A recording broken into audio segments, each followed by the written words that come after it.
Shortly after Trump took office, he signed a handful of executive orders, one of which had to do specifically with the US housing market. Now, the goal of this executive order was to reduce the cost of housing across the United States. Specifically, from what I can tell, the cost of new construction to make bringing new homes to the market easier and more affordable. Now, the question is, will this executive order actually impact the housing market? Will it bring the cost of new construction down?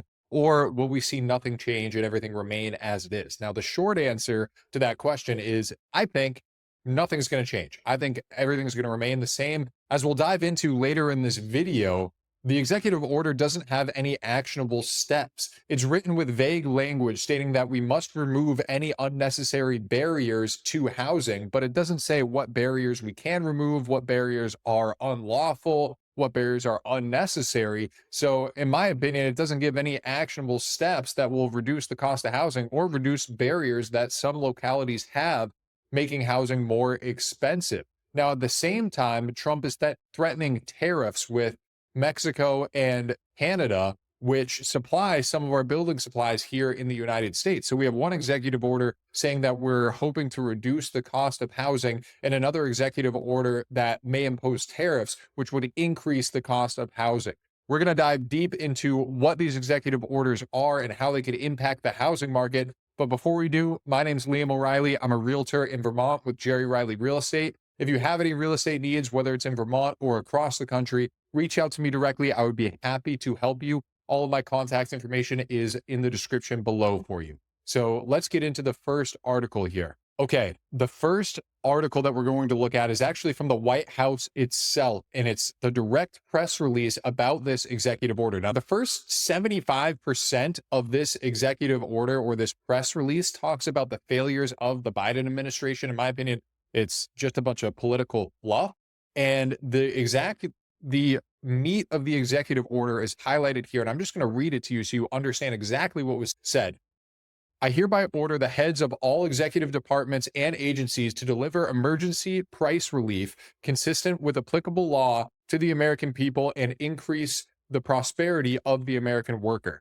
This shall include pursuing appropriate actions to lower the cost of housing and expand housing supply, eliminate unnecessary administrative expenses and rent-seeking practices that increase healthcare costs, eliminate counterproductive requirements that raise the cost of home appliances, create employment opportunities for American workers, including drawing discouraged workers into the labor force, and eliminate harmful, coercive climate policies that increase the cost of food and fuel. So, basically what he's saying is heads of state, go out there and try to get this job done, try to reduce the cost of housing for the American worker. But overall, there's not anything specific that he's saying that's illegal. He's not saying it's illegal to add it's illegal to have certain zoning requirements that take 2 years and cost $50,000 to implement. That's just, I'm kind of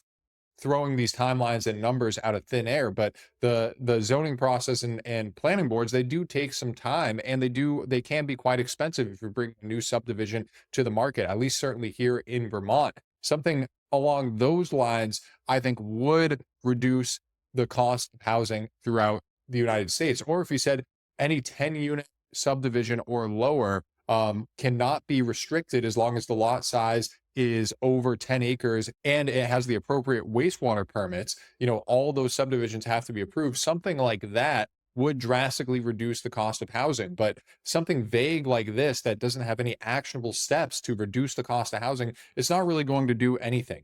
And that's what this article here out of the Mortgage Report says. He says here, the order's vagueness is its greatest limitation. This is a professor of economics at the City University of New York. By instructing agencies to act consistent with applicable law, it provides little direction or concrete action, right? There's not many actionable steps that this order is suggesting. It's basically saying, yeah, let's reduce the cost of housing. I think, in my opinion, this is more of a political stunt to say, look, we signed this executive order to reduce the cost of housing, but the Democrats in local cities, they're the ones who are keeping the cost of housing up, which I don't really think that's true. If he really wanted to reduce the cost of housing, he would have had specific actionable steps and worked to bring some laws into effect that eliminate the zoning laws that we currently have. Now, I personally don't think that's the best course of action. I don't think we should add more laws limiting the laws that localities can choose to adopt as part of their city. I mean, that's up to the city's choice. And I do think there is a housing shortage across the country, and I do think that regulations are part of the issue. But many cities across the country are reducing their regulations and encouraging denser housing, encouraging multifamily and new construction in their cities because they see their citizens struggling. Um, so overall, I don't think this executive order is doing much. Let's just read this other highlighted version here.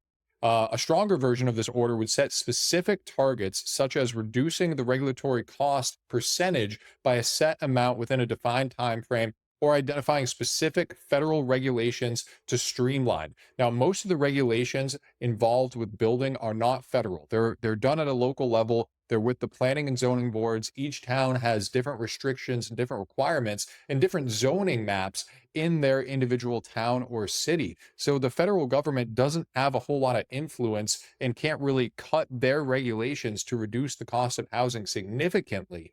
And so I really don't know what Trump can do to cut down on regulations across the country. I don't think there is much that he can do. Now we move over focusing on the tariffs. This article out of ABC, Trump's tariffs could increase home prices and mortgage rates, some experts say. Mortgage rates, of course, is because tariffs could increase inflation across the country. But when we talk about the cost of housing specifically, roughly 30% of softwood lumber used by the United States is made up of imports, which arrive primarily from Canada. Another component of home construction, wallboard, originates mostly in Mexico, according to Global Gypsum, I think is how you pronounce it. So basically, the cost of these tariffs, if these tariffs do get implemented, of course, they're on pause for another month. We don't know if they're actually going to come into effect or not. But if we do impose tariffs on Canada and Mexico, that would increase the cost of some housing of some housing supplies and would increase the cost of new construction because the builder isn't just going to eat those costs, it's going to get passed on to the home buyer.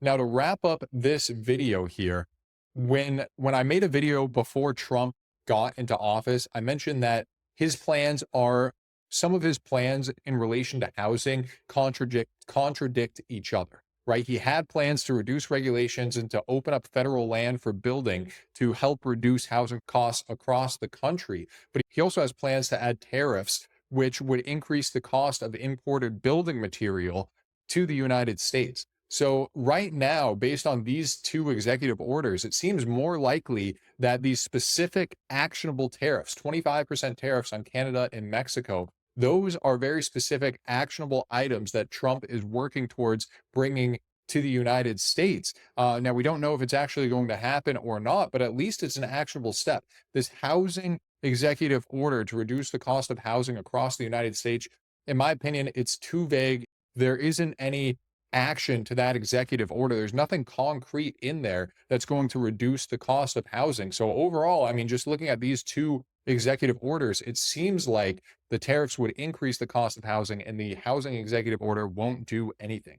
So let me know what you think in the comment section below. I'd love to hear your opinion on this. Of course, if you have any questions or any real estate needs, reach out to me directly. Thank you for watching. I'll see you in the next video.